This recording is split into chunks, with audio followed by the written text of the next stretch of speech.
এখনকার এই টানের দিনে ভাতের মুখে একটা শুক্তো হলে খাওয়াটা বেশ তৃপ্তি করে হয়। তবে আজকে আমি যে শুক্তোটা বানাবো সেটা বাড়িতে আনা বুড়ো বা তেতো টাইপের যে শশাগুলো হয় সেটা দিয়ে বানাবো। সেগুলো দ্বারা এমনি খাওয়া যায় না। কড়াইতে সর্ষে তেল গরম করে বড়িগুলো প্রথমে ভেজে আমি তুলে নেব।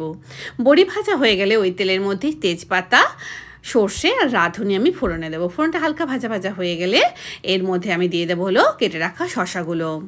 তারপর এর মধ্যে পরিমাণ মতো নুন দিয়ে এটাকে আমি ঢেকে দেবো যাতে শশাটা একটু মজে যায় মিনিট 2-3 জন্য।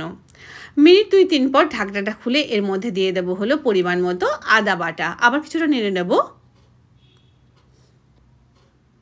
এবার এখানে পরিমাণ মতো জল দিয়ে দিলাম যাতে শশাটা সিদ্ধ হয়ে যায়। ভেজে রাখা বড়িগুলো দিয়ে এবার ঢেকে দিলাম মিনিট 3-4 জন্য আঁচটা কমিয়ে দিয়ে। দেখো শশাগুলো ভালো মতো সিদ্ধ হয়ে গেছে। এবার 1 চামচ সর্ষে মিক্সিতে আমি পেস্ট করে নিলাম। এটাও কড়াইয়ের মধ্যে দিয়ে দিলাম। তবে সর্ষে বাটা দেওয়ার পর কিন্তু বেশিক্ষণ কড়াইতে রাখা যাবে না। দিয়ে দিলাম হলো স্বাদ মতো একটু চিনি, একটু মিষ্টি মিষ্টি দিলে না এরকম ধরনের খাবারগুলো খেতে ভালো লাগে। দুধের মধ্যে 1 চামচ ময়দা গুলে দিলাম, তাহলে একটা আটো আটো ভাব আসবে শুক্তোর মধ্যে। তৈরি হলো শশার শুক্তো। নামানোর আগের মুহূর্তে সামান্য একটু ঘি ছড়িয়ে